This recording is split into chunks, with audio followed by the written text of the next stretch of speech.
Evangelho de João, capítulo número 12. Foi, pois, Jesus 6 dias antes da Páscoa a Betânia, onde estava Lázaro, o que falecera e a quem ressuscitara dos mortos.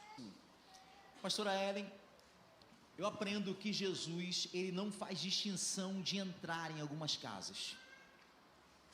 Jesus é aquele até que pode entrar em qualquer casa. Jesus, no decorrer da história, ele entra em casa de pecadores, de pecadora, de publicano, de cobradores de impostos. Jesus em nenhum momento fez distinção para entrar em casas. Mas uma coisa é ele entrar em alguns lares, a outra coisa é ele voltar neste mesmo lar. E o que faz Jesus voltar em algumas casas?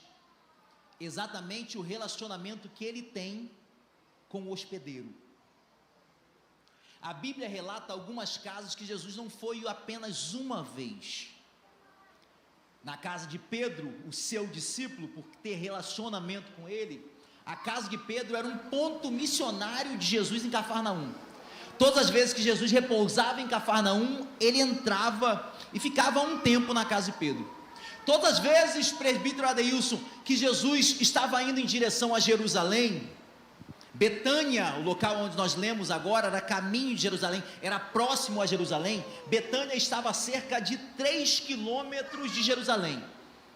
Todas as vezes que Jesus estava indo na direção de Jerusalém, ele parava em Betânia e adivinha em qual casa ele repousava? Na casa de Lázaro. Por que ele repousava na casa de Lázaro? Porque o relacionamento com Lázaro, Marta e Maria se estreitava cada vez mais, a ponto de, na palavra do Senhor, Jesus o considerar como um amigo. O que eu quero trazer para cada um de nós nessa ministração inicial, nessa introdução da palavra, é que Jesus pode entrar em qualquer ambiente. Agora, a permanência dele nesse ambiente vai depender do relacionamento que nós temos com ele.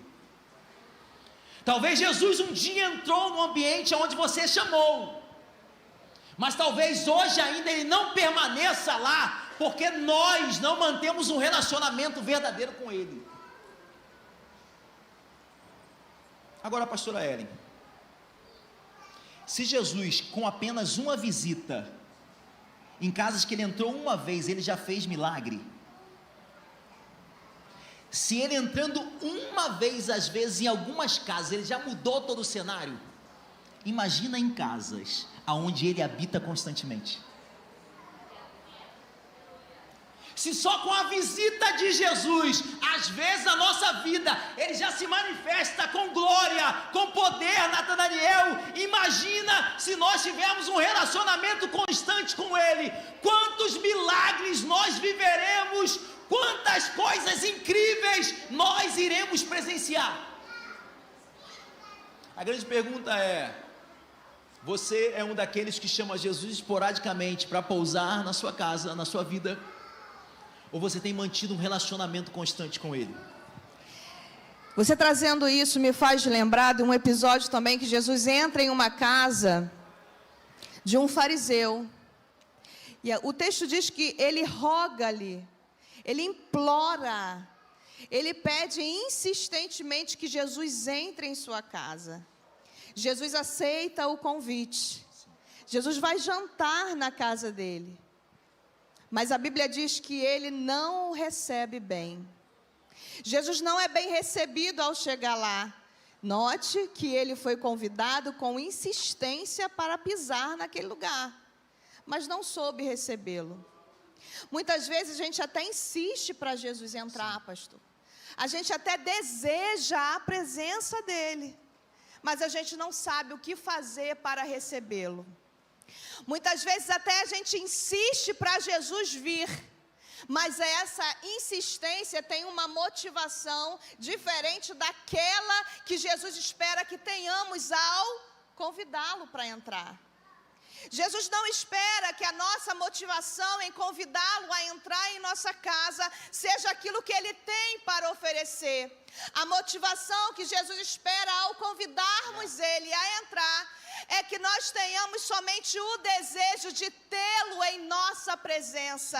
É o desejo de fazê-lo entrar em nossa casa. casa é experimentar a presença dele, porque quem chama Jesus sem o desejo, Joabe, de ter o que ele pode entregar, recebe tudo aquilo que ele tem para entregar.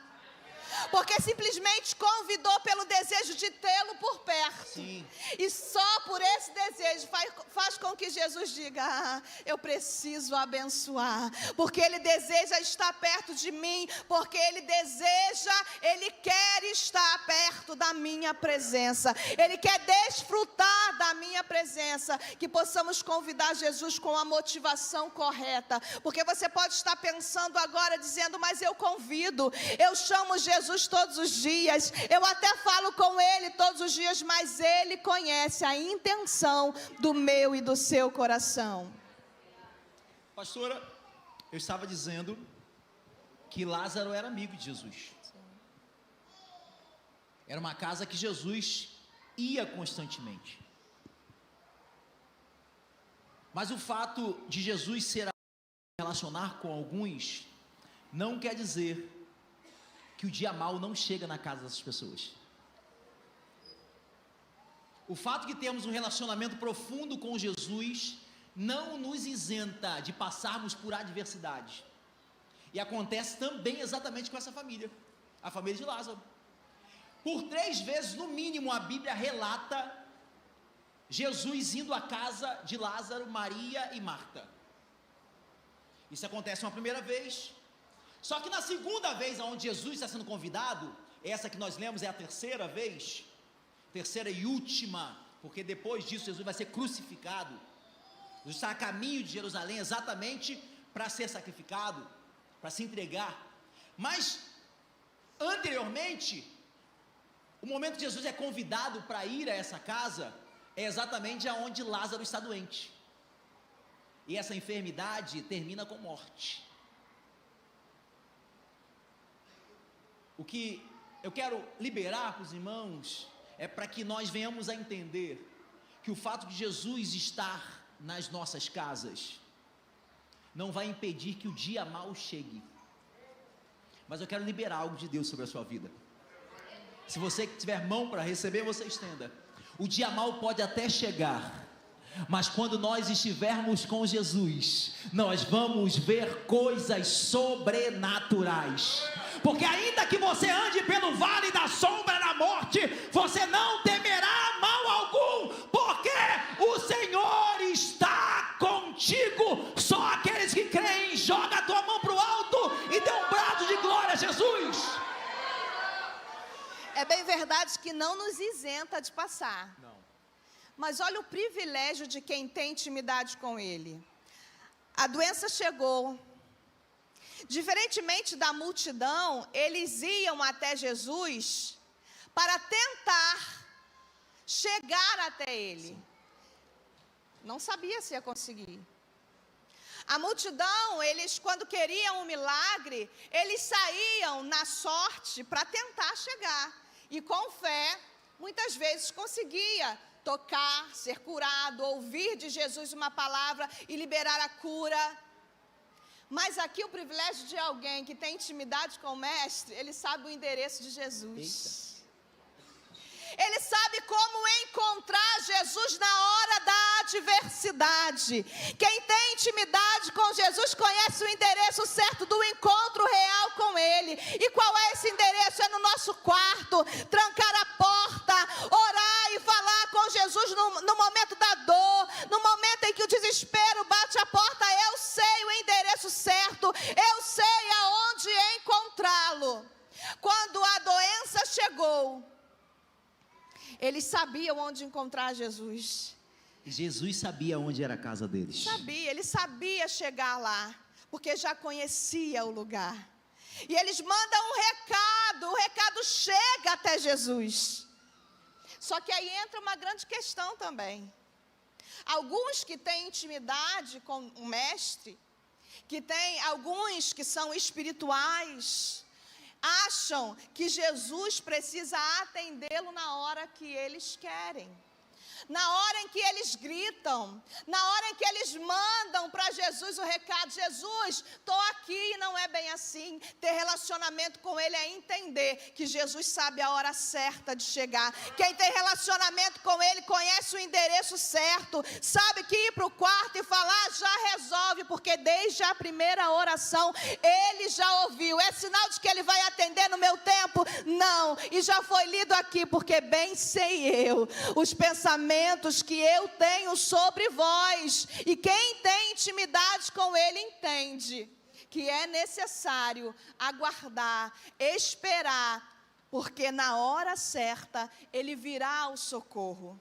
E Jesus, quando chega, quando Ele vem, Ele recebe o recado e Ele não sai de lá de imediato. Eu vou deixar você concluir. Mas Marta e Maria, elas pedem Jesus para vir ou mandam um recado? Mandam um recado. Então, mandar um recado não é convidar. Não. O recado que foi dado, e está no capítulo 11, na página anterior, Marta e Maria mandam um recado: olha, aquele a quem tu amas está enfermo.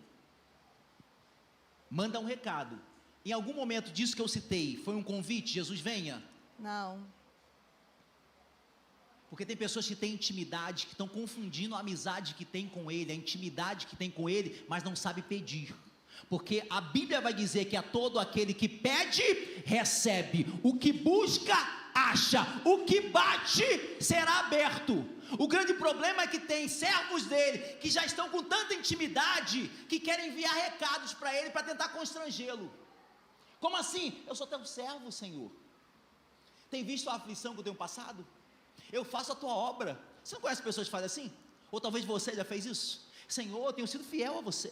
Eu sou fiel nos dízimos, nas ofertas. Eu sirvo ao Senhor. O Senhor não está vendo o que eu estou passando? Jesus está falando assim. Mas quando você vai me convidar?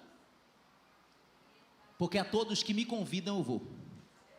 Sabe então por que Jesus não foi? Porque tem pessoas que têm intimidade, que quer ficar mandando recadinho para Jesus, e Jesus não é igual a gente que fica recebendo recadinho. Seja direto com Jesus, no sentido que não de colocá-lo na parede, mas rasgar o teu coração, baixando a tua bola, porque independente da intimidade, você precisa ser humilde o suficiente para pedir ajuda dele.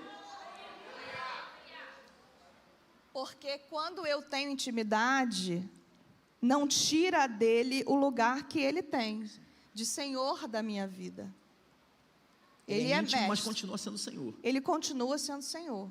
Então, quando eu decido dizer para ele a minha necessidade, que foi o que elas fizeram, mande um recado, diga para ele. É porque ele ouve a nossa necessidade, mas como mestre, é ele quem decide como fazer. Então, o nosso dever é comunicar, é falar, é clamar, é orar, mas Ele, como Senhor da nossa história, vai saber a hora, o jeito, a forma de fazer acontecer. Aí, nós entramos exatamente agora no texto do capítulo 12 que nós lemos. E o texto inicia dizendo o seguinte: foi, pois, Jesus... Foi, pois, Jesus, 6 dias antes da Páscoa, a Betânia, onde estava Lázaro. Foi Jesus. O versículo 2, ele inicia dizendo o seguinte: fizeram-lhe, pois, uma ceia. O que eu aprendo aqui, pastor Hélio?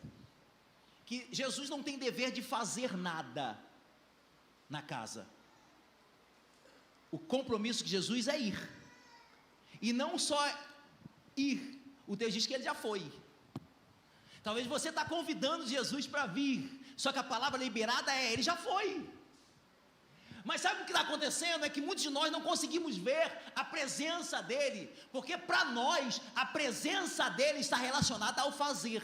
Então, enquanto ele não faz, eu não consigo enxergar a presença dele. Enquanto ele não cura, eu não consigo enxergar que ele já está comigo. Enquanto ele não abre porta, eu não consigo ver que ele está presente ao meu lado. Enquanto ele não cessa as guerras, eu não consigo enxergar que a mão dele está sobre mim. Mas sabe o que eu aprendo aqui? O compromisso dele é estar conosco. Quem tem a missão de fazer somos nós. É o que o texto está dizendo. Joabe, ele foi, mas quem realizou alguma coisa? Os hospedeiros, aqueles que estavam abrindo a casa. que você está querendo dizer, pastor? Me explica melhor, que eu não estou entendendo isso que você quer falar.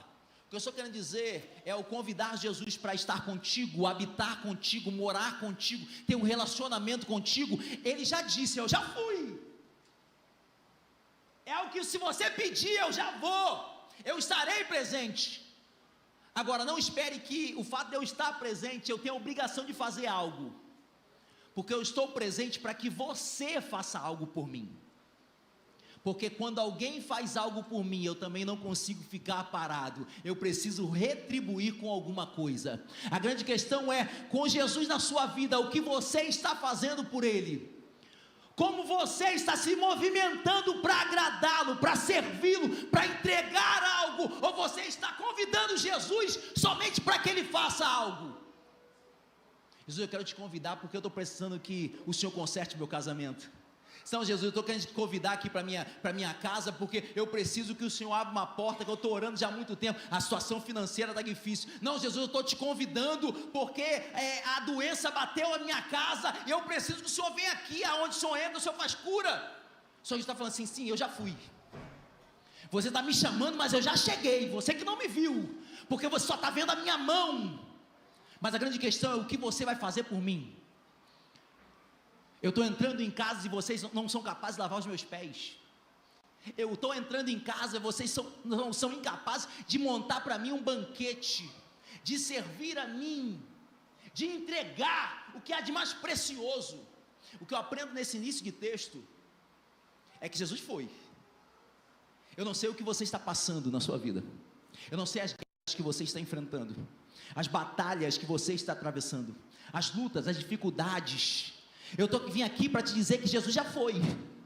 Talvez você está convidando, talvez você está esperando. Não precisa esperar, Ele já foi, Ele já chegou. A grande questão é o que você está fazendo por Ele, o que você está entregando a Ele, o que você está oferecendo a Ele. É isso que Ele espera de nós. Trazendo, eu gosto muito disso, né, de exemplificar, de trazer para nós, para a nossa história, para o nosso dia a dia, para a gente conseguir compreender melhor o que diz a palavra, o que nós estamos querendo dizer aqui. Quem aqui já foi na casa de alguém sem ser convidado? Seja sincero. Eu vou direto. Ai, todo mundo é educado aqui. Se eu souber que tem churrasco, então eu vou chegar mesmo. Só o Joab já foi na casa de alguém sem ser convidado? É mentira. Tem um monte que foi aniversário dos outros. Tá. Pensei, Renan vai direto e às vezes me leva atrás. Eu quase morro. Aniversário então, amor, convidaram, Renan, mas você comprou um presente? Não, amor, mas me chamaram agora, eu lembrei agora em cima da hora, vamos embora. Então, nós, poucas vezes, olha, a gente tem até vergonha de dizer que nós fomos à casa de alguém sem ser convidados, porque, né, uns... Eu tenho vergonha não, irmão, sou sem vergonha mesmo. Mas acontece. Se a sua casa, quem tem piscina em casa aqui para eu saber até aí? Quem tem piscina em casa aqui? Só tem pobre aqui, pelo amor de Deus. Ali, ó, opa, um. Quem mais tem? Tem piscina. Quem tem churrasqueira em casa? Opa. Aí, ó, um aqui. Qualquer dia eu vou aparecer lá, hein? E aí, gente, olha a grande questão aqui, para a gente conseguir compreender o que o pastor Renan acabou de dizer. Ainda que a gente chegue na casa de alguém sem ser convidado, e a pior coisa que tem é que a visita sempre chega no momento inapropriado. Não é assim? Sim. Esses dias eu recebi...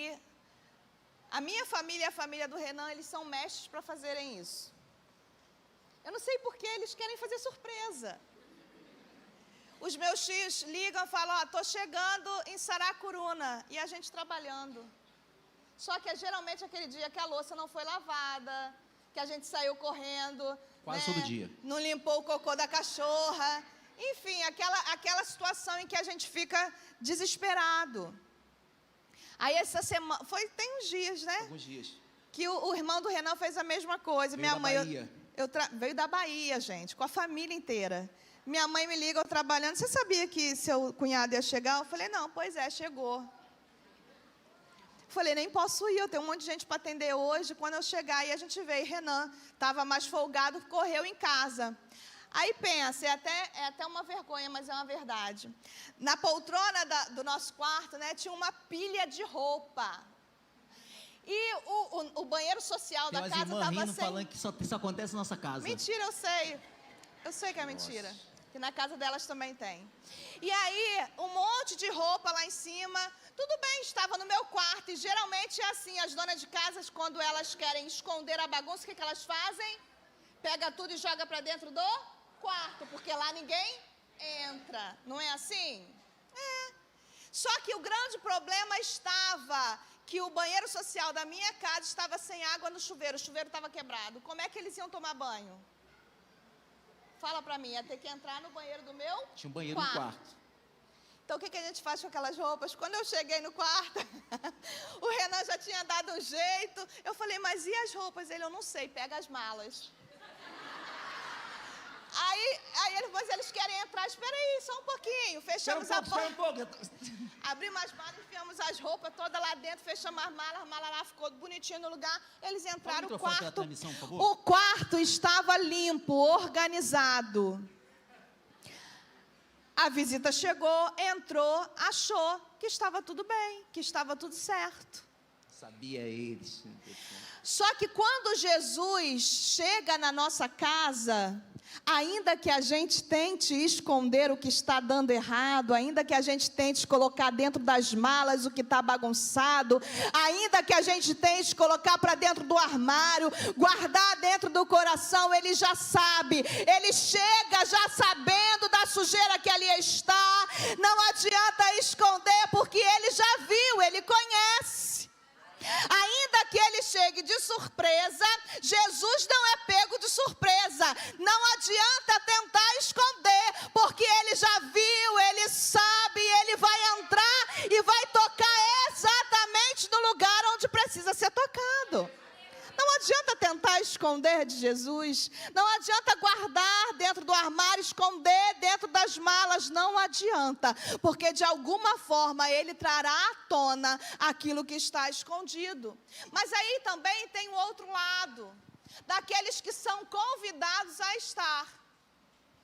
Não tem coisa pior, irmãos, do que a gente ser convidado para a casa de alguém e não ser bem recebido.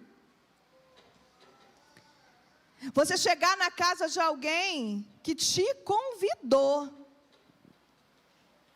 e não ser bem recebido.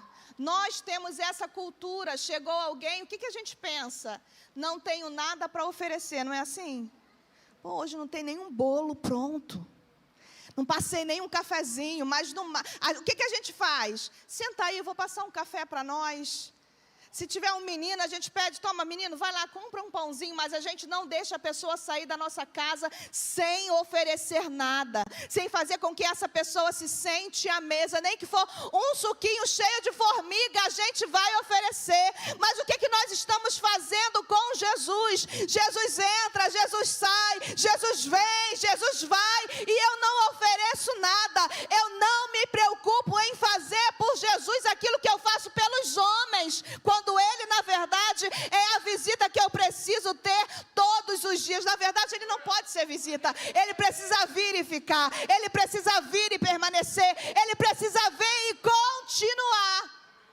E a gente se preocupa muito mais com os homens do que com a presença de Jesus em nossa casa. Nós nos preocupamos muito mais com quem nós vamos receber do que como nós estamos recebendo Jesus em nossa casa. Aí, nesse contexto, aparecem 4 tipos de pessoas nesse ambiente agora onde Jesus chega, na casa de Marta, Maria e Lázaro. Jesus já chega e tem pessoas que estão reclamando, às vezes o pastor chegar. Jesus, meu irmão, ele não andava ainda sozinho, é pior ainda, ele andava com mulão, ele vinha ele mais 12, imagina, chegando 12 cabeças na sua casa, um frango só não dá, irmão, ali ó. Imagina se fosse um discípulo igual aquele dali. Meu Deus, o tamanho dele. E ele faz isso lá na minha casa, tá? Esse aqui são uns que vão lá em casa e fazem a mesma coisa. Sai do culto de manhã e chega lá meio-dia. Ô pastor, vim comer na tua casa. Sai pra lá, coisa ruim. Não, Renan, eles falam, vai comer? Não vamos almoçar não, pastor. Chega lá meio-dia pra quê, irmão? Pra almoçar, né? Olha o tamanho da barriga dele. Eu tenho pedido no mínimo 4 frangos pra eles. Aí tenta imaginar Jesus chegando, Marlon, com 12 cabeças. Aí se apresenta nesse ambiente a primeira pessoa, que é Marta. Marta lembra muito a minha esposa. Porque eu também sou desse, que de vez em quando eu convido a minha casa, chega aí. Aí ela, quem está aí? Não, só alguns amigos. Aí entra uns 10. Aí ela, vem aqui agora. Não acontece na sua não, só na minha. Vem aqui agora. Quem mandou você ir? Não é você não. Quem mandou você ir? Você sabe que não tem nada. Eu não, amor, tem um xarope de Guaraná ali. Você vai vir, a louça na mesa, não tem um bolo, você não comprou nada. Aí eu fico quieta, fala baixo. Eles estão ali na sala, não pode ouvir, fala baixo. Aí eu saio da sala assim, quem manda aqui sou eu. Os 10 que entraram, mas tem 5 ainda para chegar, é sempre assim. Mas aí nesse cenário apresenta Marta, porque Marta é aquela que se preocupa em organizar as coisas. E em toda casa que Jesus está, há necessidade de ter Martas. Quem são as Martas, pastora Ellen? São aqueles ou aquelas que têm na sua essência o serviço. São pessoas que fazem de tudo para preparar o ambiente. Na igreja nós vemos muito isso. Irmãos que têm no seu sangue, presbítero Deus, o amor de servir pessoas. Não se importam, ficam o culto todo de pé.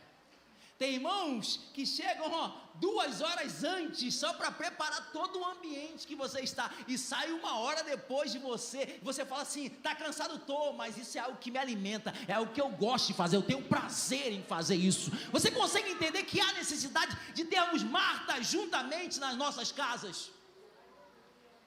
Pessoas que em nenhum momento o texto diz que Jesus obrigou Marta a servir. Em nenhum momento o texto vai dizer que impeliram Marta a fazer alguma coisa.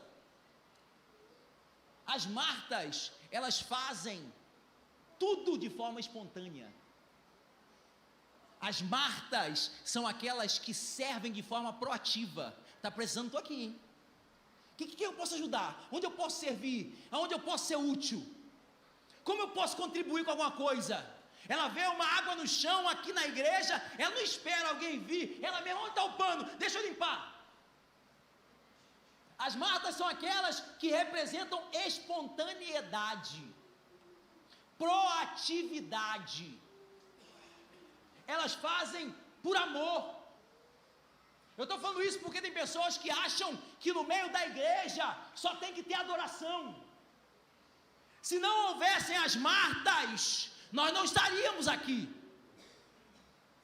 Se não houvesse as Martas para limpar a casa, nós não estaríamos aqui. Se não houvesse as Martas para organizar a casa, nós não estaríamos aqui. Só há banquete na mesa para que nós possamos receber alimento espiritual, porque existem Martas que são sempre dispostas a servir. Eu louvo a Deus pelas Martas que cantam, pelas Martas que ministram os instrumentos, pelas Martas que estão na recepção, pelas Martas que estão cuidando dos nossos filhos na salinha, pelas Martas que estão no estacionamento, pelas Martas que estão nas técnicas, atrás das câmeras.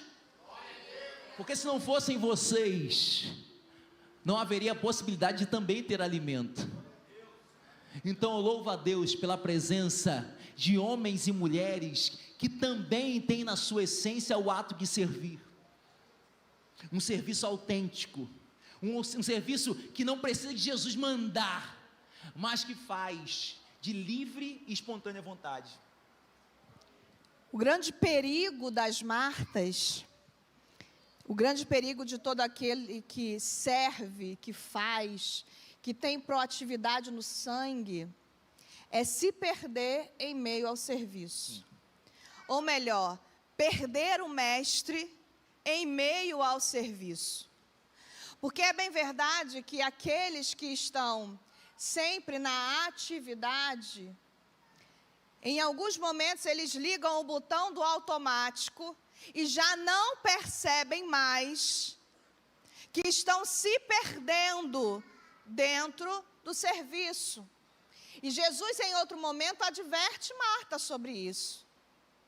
Então, quando nós estamos muito envolvidos no serviço, E essa é uma linha muito fina entre servir, ter um serviço voluntário, e entre deixar a intimidade com Jesus, o dono do serviço, de lado. Porque é bem verdade que existem pessoas que chegam na igreja bem antes de nós chegarmos. Eu acho que tem pessoas aqui, pastor, que não têm condição de mensurar o trabalho que é feito nos bastidores. Não. Porque chegam, já está tudo pronto, vão embora e não percebem como é feito após o culto. Não tem condição de mensurar o que é preciso ser feito por trás das cortinas para que isso aqui possa acontecer, para que tudo isso possa acontecer. Porém, todos esses que trabalham dessa forma precisam tomar muito cuidado, porque para muitos o serviço voluntário tem sido fuga. Muitos já não conseguem estar dentro da sua própria casa. Muitos já não têm paz. Eu já ouvi pessoas que trabalham dentro da igreja, pastor, dizer: pastora, eu preciso estar aqui. Quando eu chamo para conversar, eu digo: por que você está todo domingo escalado? Porque todo culto eu te vejo em pé. Porque eu sei que aqueles que gostam, que amam, desejam estar, e o serviço parece que grita o nome deles. Geralmente são pessoas que não conseguem ver e ficar parado. Só que aí precisamos ter esse cuidado. E ao chamar algumas pessoas, eu já tive por resposta o seguinte: pastora, eu preciso fazer, porque se eu não fizer, eu não aguento. Pastora, eu não consigo ficar em casa, eu não consigo ficar sentada. Só que aí, se você também não tem momento de se sentar aos pés de Jesus, você não recebe dele alimento, você não recebe dele combustível, você não recebe dele graça, você não recebe dele paz, você não recebe dele autoridade, você não recebe dele entendimento, você não consegue receber dele, e sem ele nada podemos fazer. Vai chegar uma hora que sabe o que acontece? A gente entra no negativo.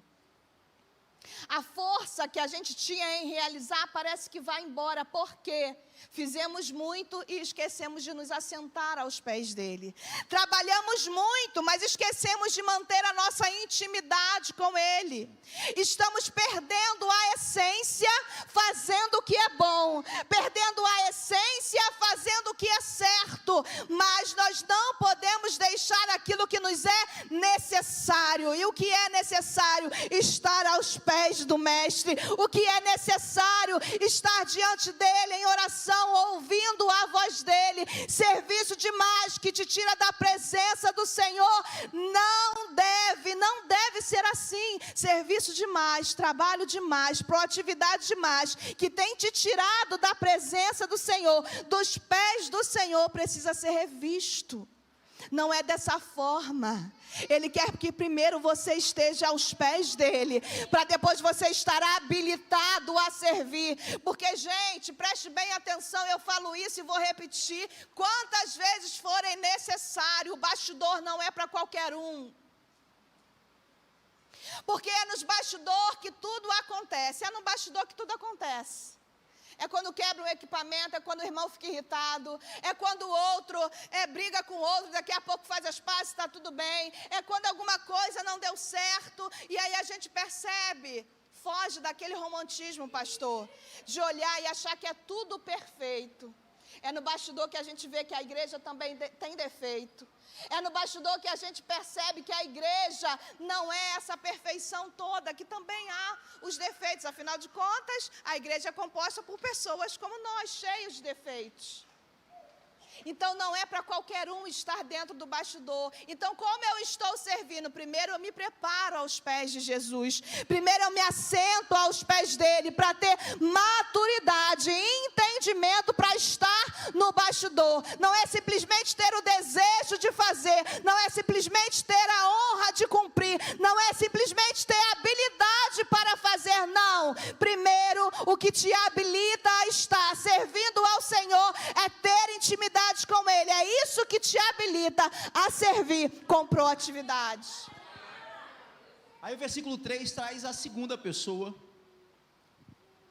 que está com Jesus ali, é mencionada por Jesus. O versículo 3 diz: então Maria, tomando uma libra de bálsamo de nardo puro, de muito preço, muito valiosa, ungiu os pés de Jesus e enxugou-lhe os pés com os seus cabelos, e encheu toda a casa com o cheiro do bálsamo.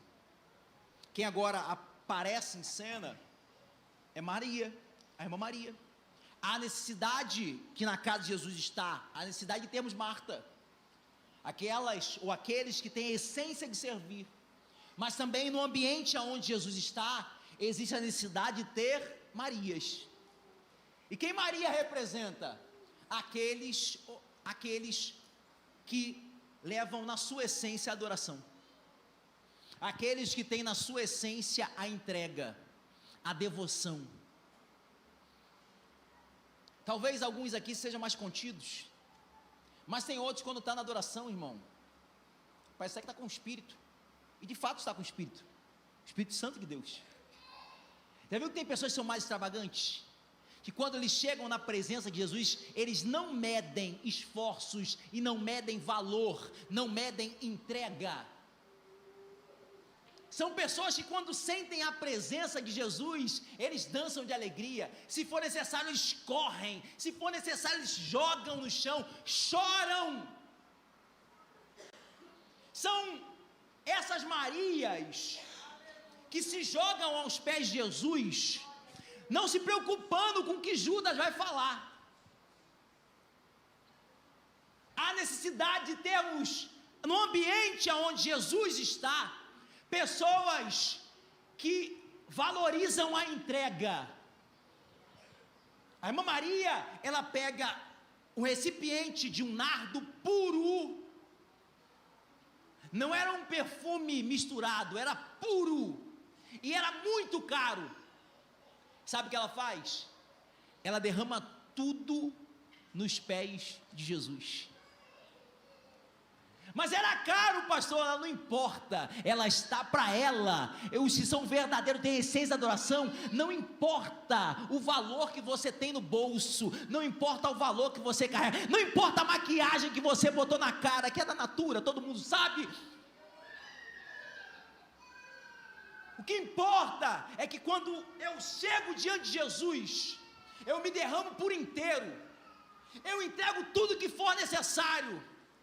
Não importa valor, não importa condições, não importa circunstâncias, não importa quem esteja ao redor. As Marias são aquelas que derramam e jogam tudo aos pés de Jesus, porque o que mais importa para as Marias é sempre estar aos pés de Jesus. Esses são aqueles que esquecem tudo quando percebem a presença dele. Ou melhor, são aqueles que estão em casa, ao se preparar, já estão cultuando no quarto. Começou a entrega lá.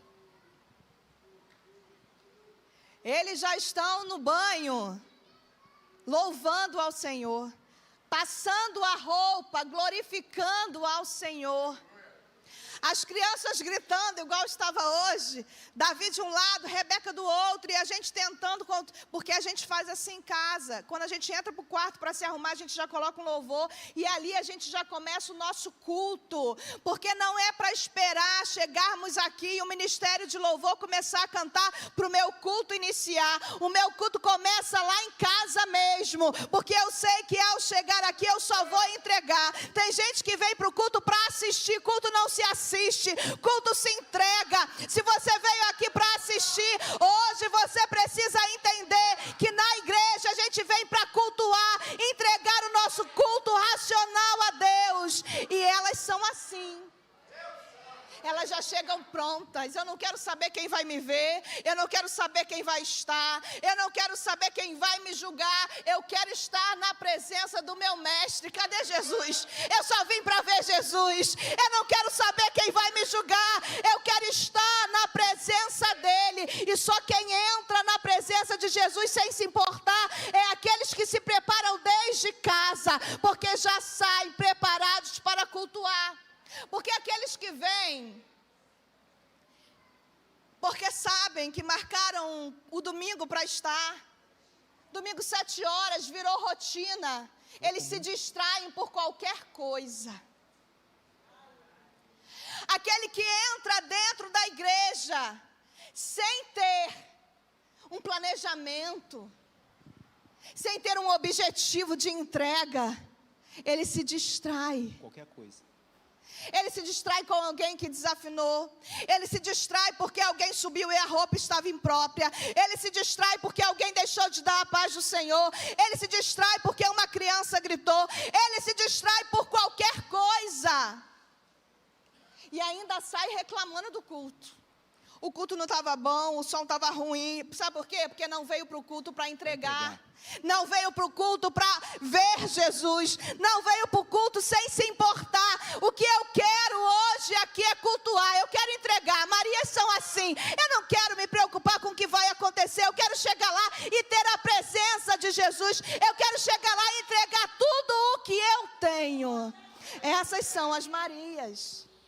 Eu não sei você, mas eu já tive uma experiência ruim ao pegar um perfume no quarto e deixar esse perfume cair, a ponto de quebrar o frasco. Alguém já passou por essa experiência? Quando o perfume cai e quebra-se o frasco, a pergunta é: o líquido do perfume, ele toca em todo o ambiente do seu quarto ou só em um pedaço? Pedaço. Só em um pedaço, amém? Mas o cheiro daquilo que foi derramado fica só naquele pedaço ou enche todo o ambiente? O que Maria fez foi derramar perfume aos pés de Jesus. Ela joga todo o frasco. Ela perfumou só quem? Só? Mas todos aqueles que estão no ambiente onde Jesus recebeu o perfume também saem? Na minha experiência que eu tive, eu limpei. Eu mesmo não passei perfume. O perfume caiu no chão. Mas depois que eu saí do ambiente que foi perfumado, as pessoas, meu Deus, tomou banho de perfume? Sabe o que a Bíblia está querendo nos ensinar? Quando você está no ambiente de Jesus, aonde é a entrega, ainda que o que foi lançado não foi em você, foi nos pés de Jesus, até aqueles que estão próximos também saem perfumados. Toda a nossa entrega, pastora Ellen, ela tem o poder de perfumar tudo que está ao nosso redor. Assim também tem irmãos que vão tomar banho de perfume. Tem os irmãos que parecem um gambá de tanto perfume que usam. Eu conheço um irmão aqui da igreja que vai fazer... Eu falei, meu irmão, o que é isso? Me ajuda?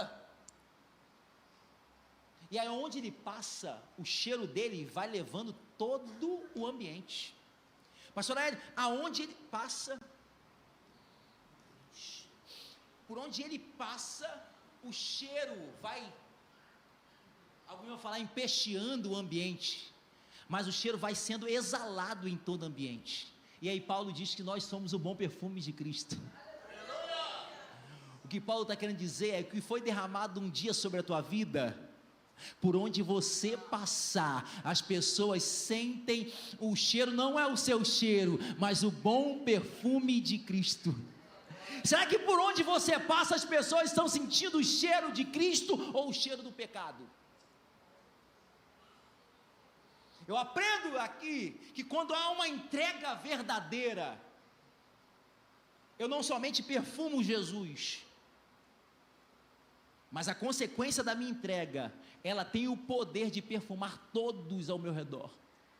O que eu estou querendo liberar aqui é que a sua entrega tem o poder de perfumar toda a sua casa. Pastor, mas meus filhos não estão aqui ainda, o meu marido não está aqui ainda, tem pessoas que estão orando da minha casa, que ainda não entregaram a sua vida a Jesus. O que eu estou querendo dizer é que a sua entrega, quando você entrega um todo a Jesus, ela tem o poder de levar cheiro a todos aqueles que estão ao seu redor. Então, sempre quando Jesus estiver presente, não esperem outros entregarem, começa a sacar o perfume que você tem e dê uma entrega perfeita, uma entrega total, uma entrega espontânea. Quando você diz que o perfume faz com que todo o ambiente sinta o cheiro, é bem verdade que o cheiro não tem como ser impedido de ser sentido. Não tem como. Você vai sentir. Só que a reação que ele causa nas pessoas é que é diferente. Porque existem pessoas que, ao sentir esse bom perfume, vão desejar estar perto. Existem pessoas que, ao ver a nossa entrega, vai observar e vai dizer: queria ser assim também. Vão ter pessoas que vão olhar e vai dizer: eu queria aprender, você pode me ensinar a fazer assim também? Esse perfume muitas vezes vai fazer com que a gente atraia pessoas para perto de nós, sim, mas não porque somos nós, é porque nós estamos exalando o bom perfume de Cristo. E isso atrai, porque o poder de atração de Jesus sempre foi forte demais e até hoje é assim. Nós que exalamos o bom perfume de Cristo, também temos o poder de atrair pessoas para perto dele. Só que é bem verdade que este perfume também, quando alguém como Judas sente, a atração é diferente. Ele até sente, mas não por querer fazer também. Ele até sente, mas o desejo que ele tem não é de aprender a fazer igual. O desejo que ele tem não é de colar e falar: vamos juntos para o culto. Me ensina a orar como você ora. Me ensina a jejuar também, vamos juntos ao monte. Eu preciso de ajuda, não. Existem pessoas que serão como Judas. Vão se incomodar quando sentir esse bom perfume. Não dá para evitar, todos irão sentir, mas o que não está no meu domínio é a reação daqueles que estão sentindo. E qual foi a reação de Judas? Esse é o terceiro que aparece agora no cenário. Então, Marta serve, Maria adora, e Judas murmura, reclama, julga, questiona. Judas está vendo Maria derramar o nardo e fala assim: mas para que esse desperdício? O dinheiro que ela está derramando, ela poderia dar para os pobres. Só que o texto vai continuar a dizer que esse Judas, esse foi o mesmo que vai trair Jesus lá na frente. Esse Judas, o texto vai dizer que ele era mentiroso, que ele roubava todas as ofertas que iam para a sacola de Jesus, ele roubava. O texto está dizendo, é bem claro nisso. Então ele não estava preocupado com os pobres? Nunca esteve. Porque o espírito de Judas é aqueles que sempre se mostram de forma piedosa. Os verdadeiros traidores nunca chegarão a você já mostrando com a faca na mão. Eles nunca vão vir com a arma já para te dar um tiro. Pelo contrário, todo traidor, ele se aproxima de nós de forma piedosa. O discurso, a teoria é bonita.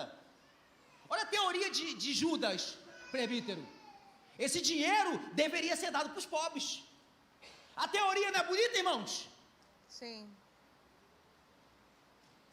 Isso é um desperdício. O dinheiro que essa mulher está desperdiçando, nós alimentaríamos uma grande multidão passando fome. Todo Judas se apresenta como piedoso. Para esconder o seu próprio pecado. Sim. Hipocrisia. Então não espere pessoas. E aí como que eu descubro isso? Com discernimento. Nós todos precisamos pedir a Deus sempre discernimento. Porque no discurso, Judas pode te enganar. Na falácia, a teoria é muito bonita. Mas o coração que revela o verdadeiro caráter. O coração nós não escondemos. O que Judas está dizendo é que eu não concordo com isso. Isso para mim está errado. Eu tenho um propósito mais nobre. Por que nós não ajudamos os pobres? Por que tem tudo isso na igreja? Eu não concordo. Eu não concordo para ter televisão ali na frente da igreja. Nós poderíamos ajudar os pobres. Eu não poderíamos ter esse tudo de instrumento? Essa quantidade de tecnologia. Daqui a pouco vai chegar um telão de LED aqui. Aí vai ter os Judas e vão falar assim: mas para que desperdício de dinheiro? Mas é engraçado, o Judas critica que há desperdício, mas ele se beneficia do cheiro que está no ambiente. Já viu isso? Para que isso? Eu não concordo com isso. Eu não acho isso certo.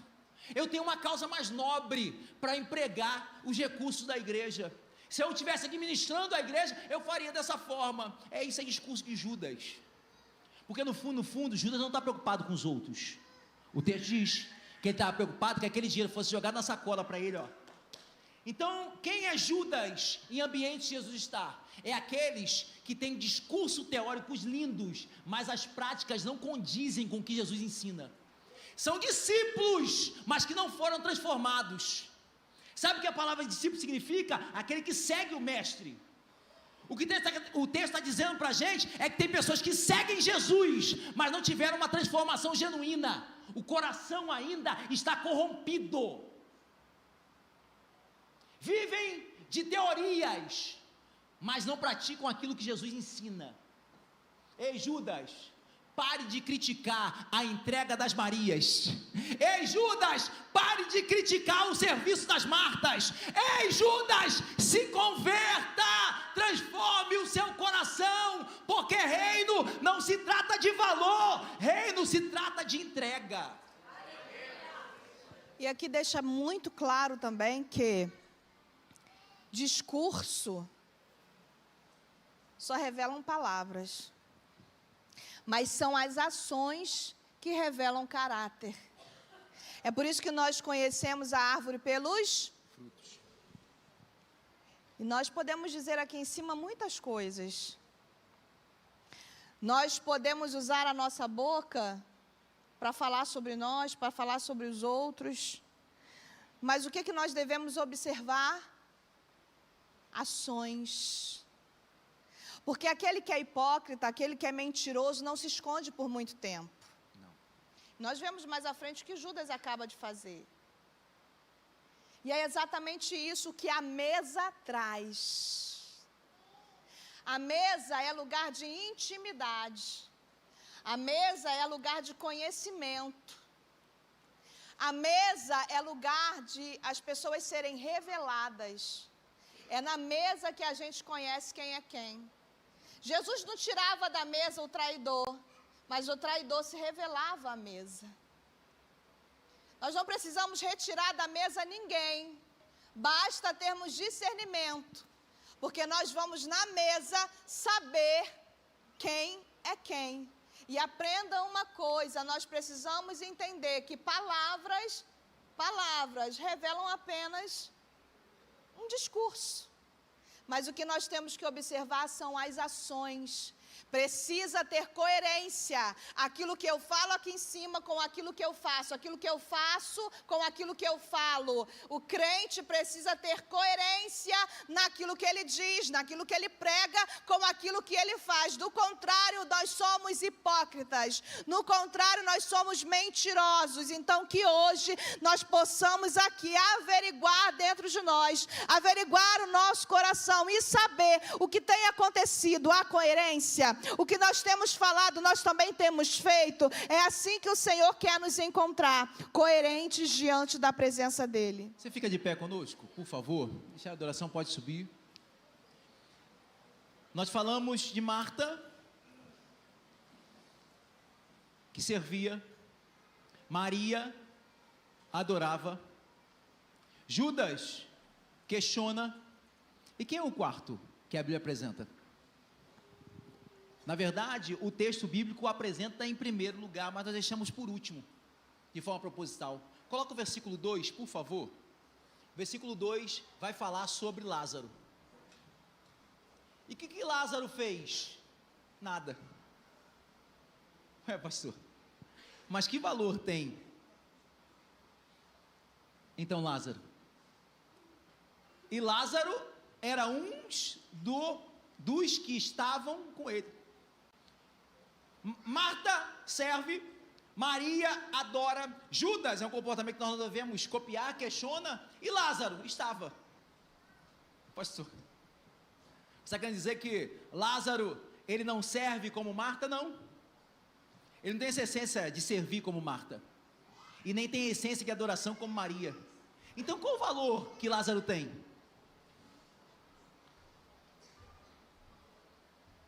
O que nós podemos tirar só do fato de Lázaro estar? É porque tem coisas que só Lázaro sabe o que ele passou. Se você virar a página anterior, no capítulo 11, Lázaro foi morto e depois ressuscitou. Lázaro representa aqueles que não servem tão bem quanto alguns, que não adoram com extravagância como outros, mas só o fato de estar presente ao lado de Jesus já é uma grande vitória. Porque tem pessoas que estão na mesa que não sabem as lutas que você passou, não sabem as guerras que você travou, não sabem os ambientes de morte que você já viveu, não sabe experiências que só você e ele passou, e as guerras foram tão grandes, que ele te ama não porque você serve, não pelo que você adora, mas só o fato de estar presente ao lado de Jesus, já é algo precioso para você. Sabe como encerra o milagre de Lázaro quando ele ressuscita? Jesus fala assim: tirai a pedra, desatai-o e deixai-o ir. Ir para onde? Jesus deu alguma ordem para Lázaro ir em alguma direção? Jesus falou que Lázaro deveria estar com ele constantemente? Jesus disse que Lázaro precisava servi-lo a todo instante? Não. Jesus falou assim: ó, depois dessa luta que você passou, eu estou deixando você livre. Lázaro é aquele que fala assim: depois de tanta peleja, depois de ter passado por ambientes de morte, só o fato de estar ao lado de Jesus, Jesus do meu lado, já é um privilégio.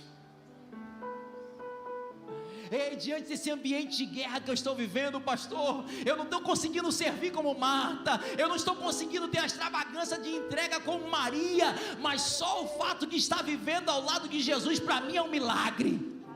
Eu poderia ter ido para qualquer lugar, depois Jesus me ressuscitou, depois Jesus me deu uma palavra de vida, mas o que eu mais quero é estar ao lado dele. Eu não quero sair do lado dele. Eu fico imaginando o pastor Aérea e Marta naquela correria de servir, Maria aos pés de Jesus, mas Lázaro falou assim: do seu lado eu não saio, do seu lado ninguém me tira. Depois de ter passado por tantas coisas, depois de ter passado por tantas provações, não me permita sair do seu lado. Talvez Judas não está vendo valor nenhum em mim, talvez os outros discípulos não vejam valor nenhum em mim, mas só quem passou pela tumba valoriza a sua presença na mesa. Aleluia!